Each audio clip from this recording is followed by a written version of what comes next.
تم میں سے جو لوگ اپنی بیویوں سے زہار کرتے ہیں، یعنی انہیں ماں کہہ بیٹھتے ہیں، وہ دراصل ان کی مائیں نہیں بن جاتی، ان کی مائیں تو وہی ہیں جن کے بطن سے وہ پیدا ہوئے۔ یعنی جیسے سورۃ الاحزاب میں منہ بولے بیٹے کی بات کی تھی نا، تو یہاں بھی وہی بات کر دی کہ منہ سے کہنے سے کوئی ماں نہیں بن جاتی، جیسے منہ سے کہنے سے کوئی بیٹا نہیں بن جاتا۔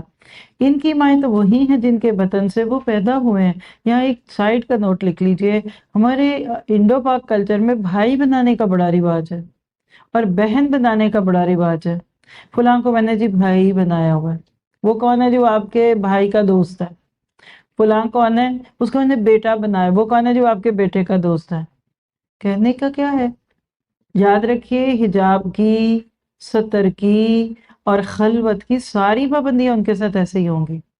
جی فلاں کو بہن بنایا ہوا ہے، میرے شوہر نے میری دوست کو بہن بنایا ہوا ہے۔ اور اللہ رحم کرے، کئیوں کو تو دیکھا ہے راکھی بندھن باندھتے ہیں ایک دوسرے کو ہندوؤں کے اس تہوار کے دن میں جس دن وہ اپنے بھائیوں کو باندھتی ہے۔ یہ سب فرسودہ باتیں، توبہ کیجئے۔